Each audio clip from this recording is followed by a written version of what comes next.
Hi friends, మనం ఈరోజు ప్రాన్స్కున్న black coins ఎలా క్లీన్ చేసుకోవాలో చూద్దాం.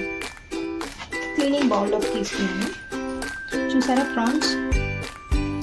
ప్రాన్స్ని మనం వాళ్ళు ముందే ఇట్లా క్లీన్ చేసిస్తారు, కానీ దీని లోపల ఉన్న బ్లాక్ కాయిన్ ఇలా ఉంటుంది. దాన్ని ఎలా క్లీన్ చేసుకోవాలి ఇప్పుడు మనం చూద్దాం. ఓకే, మనం ఈ ప్రాన్స్ని ఒక 2-3 టైమ్స్ ఇలా మంచిగా వాటర్లో వాష్ చేసుకోవాలి. దాని తర్వాత మనం ఈ ప్రాన్స్కున్న బ్లాక్ కాయిన్స్ని తీసేద్దాము. నెక్స్ట్ ఇక్కడ కనిపిస్తుంది, ఇక్కడ క్లియర్గా కనిపిస్తున్న బ్లాక్ వైన్ మీకు. మనం ఈ బ్లాక్ వైన్ని ఫోర్క్తో కానీ లేకపోతే టూత్ పిక్తో కానీ మనం రిమూవ్ చేసుకోవచ్చు. ఇప్పుడు నేను ఫోర్క్తో చేస్తున్నాను.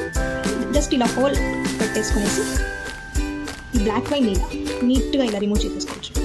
దాని మనకు నీట్గా కనిపిస్తుంది అనమాట. చూసారు, ఇలా బ్లాక్ వైన్ మొత్తం వచ్చేస్తుంది. ఈ బ్లాక్ వైన్ మనకి బ్యాక్ సైడ్ కూడా ఉంటుంది. ఈ బ్లాక్ సైడ్ కూడా మనం ఇలా నీట్గా క్లీన్ చేసుకోవచ్చు. హోల్ పెట్టేసి కట్ అవుతుంది. నీట్గా కొద్దిగా మనం ఇలా ఓపెన్ చేసి దీనికి రిమూవ్ చేసేసుకోవచ్చు. ఓకే ఫ్రెండ్స్, మనము నీట్గా ఇలా క్లీన్ చేసుకున్నాము వైన్స్ లేకుండా.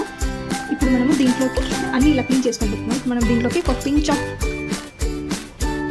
సాల్ట్ అండ్ టర్మరిక్ పౌడర్ ఇలా వేసి మొత్తం ఒకసారి కలుపుకున్నాం ఫ్రెండ్స్. ఇది వేయడం వల్ల ఏమవుతుందంటే మనకి నీచ్ స్మెల్, బ్యాడ్ స్మెల్ అనేది రాదు. మనం దీంట్లో ఇలా కలుపుకున్న తర్వాత కొన్ని వాటర్ వేసుకొని మంచిగా ఇలా వాష్ చేసుకోండి.